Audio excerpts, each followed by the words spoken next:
Good morning বন্ধুরা, আশা করি আপনারা সকলে খুব ভালো আছেন এবং সুস্থ আছেন। আজকে আবার একটা নতুন রেসিপির মাধ্যমে দ্য কুকস অ্যান্ড কম্প্যানিয়নে আপনাদের সবাইকে স্বাগত জানাচ্ছি। রেস্টুরেন্টে যখনই আমরা ফ্রাইড চিকেন বা বার্গার টাইপের কিছু অর্ডার করি তখনই তার সাথে ফ্রেঞ্চ ফ্রাইসটা কমপ্লিমেন্টারি দিয়েই থাকে। কখনো কখনো আবার আমরা কিনেও খাই, স্পেশালি বাচ্চারা এটা খেতে খুবই ভালোবাসে। তো আমি আজকে তোমাদের এই ফ্রেঞ্চ ফ্রাইসটাই একদম সহজ উপায়ে ঝটপট বানিয়ে দেখাবো। তোমরা শেষ অবধি ভিডিওটা দেখো, তাহলেই বুঝতে পারবে এটা বানানো কতটা সহজ।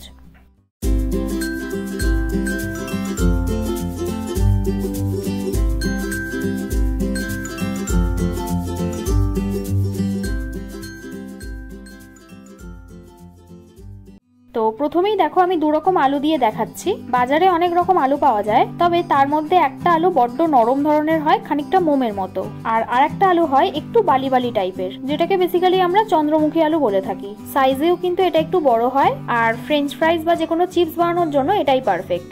এবার তাহলে চন্দ্রমুখী আলুটাকেই খোসা ছাড়িয়ে ফ্রেঞ্চ ফ্রাইজের শেপে কেটে নিতে হবে। আমি এই আলুটার সাইড থেকে 4 ভাগ করেছি আর মাঝখান থেকে 6 ভাগে কেটে নিয়েছি। তোমরা আলুর শেপ আর সাইজ অনুযায়ী আন্দাজ করে নিও। দেখো আলুগুলো কাটার পর ঠিক এইরকম দেখতে লাগবে, হালকা মোটা মোটা আর লম্বা লম্বা। এটাকে এবার তোমরা বারবার জল পাল্টে পাল্টে ধুয়ে নেবে। দেখবে এর মধ্যে যেন আর কোনো রকম স্টার্চ না থাকে। তোমরা চাইলে ঠান্ডা জল দিয়েও ধুয়ে নিতে পারো, তবে আমি নর্মাল টেম্পারেচারের জলেই ধুয়েছি। 2-3 বার ধোয়ার পর দেখবে জলটা এরকম পরিষ্কার হয়ে গেছে। তখন একটা পাত্রে জল গরম করতে বসাবে, আর অবশ্যই এর মধ্যে একটু নুন দিও, তাহলে সেদ্ধ হওয়ার সময় আলুর মধ্যে নুনটা ঢুকে যাবে। এবার জলটা ফুটতে শুরু করলেই সব আলুগুলো দিয়ে দেবে। তারপর হাই ফ্লেমে ঠিক 8 থেকে 10 মিনিট সেদ্ধ করবে। বেসিক্যালি এটা 70% মতো সেদ্ধ করতে হবে। তো 70% হলো কিনা কিভাবে বুঝবে? সেদ্ধ করতে করতে এইরকম ভাবে কাঁটা চামচ দিয়ে আলুগুলো চেক করে দেখবে। যখন দেখবে চামচটা ইজিলি ভিতরে ঢুকে যাচ্ছে না, আবার এতটাও শক্ত নেই যে জোরে চিপতে হচ্ছে, তখনই বুঝবে 70% সেদ্ধ হয়ে গেছে। আর সঙ্গে সঙ্গে তখন আলুগুলো জল থেকে তুলে ঠান্ডা করতে দেবে। তোমরা চাইলে এই স্টেজে ডিপ ফ্রিজেও রাখতে পারো, তবে আমি পাখার তলায় 10 মিনিট রেখেছিলাম। আচ্ছা, এবার আলুগুলো ভাজার জন্য কড়াই বেশ অনেকটা পরিমাণেই সাদা তেল দেবো, যেহেতু আলুটা আমাদের ডিপ ফ্রাই করতে হবে। যখনই তেলটা মিডিয়াম গরম হবে তখনই আলুগুলো দিয়ে দেবে। তারপর ঠিক 5 মিনিট মতো আলুগুলো মিডিয়াম ফ্লেমে ভাজবে। দেখবে 5 মিনিটেই প্রপার ভাবে কুক হয়ে গেছে। 5 মিনিট ভাজার পর আলুগুলো তুলে নেবে। তখন একটা আলু ভেঙে দেখতে পারো, দেখবে সেদ্ধ হয়ে গেছে।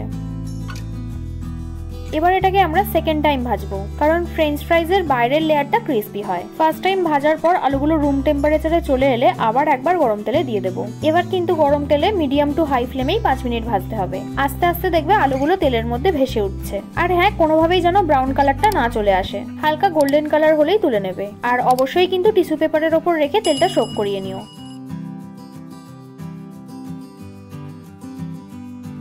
এবার দেখো এটা কতটা ক্রিস্পি হয়েছে। আচ্ছা, তার আগে স্বাদের জন্য সামান্য একটু নুন আর চাট মশলা দিও, তাহলেই দেখবে টেস্টটা ভালো আসবে। মশলাটা দেওয়ার পর সঙ্গে সঙ্গে একবার টস করে নেবে, তাহলে মশলার কোটিংটা চলে আসবে। আর এবার দেখো কতটা ক্রিস্পি হয়েছে।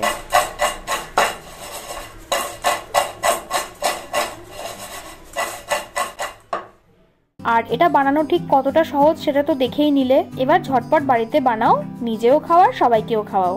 আপনারা কিন্তু অবশ্যই বাড়িতে এটা বানাবেন, তারপর আমাকে জানাতে একদম ভুলবেন না। ভিডিওটা ভালো লাগলে একটা লাইক করবেন আর সাবস্ক্রাইব করে আমাকে আরো উৎসাহ দিন, যাতে এইরকম দারুণ দারুণ রেসিপি আপনাদের কাছে প্রতিনিয়ত আনতে পারি।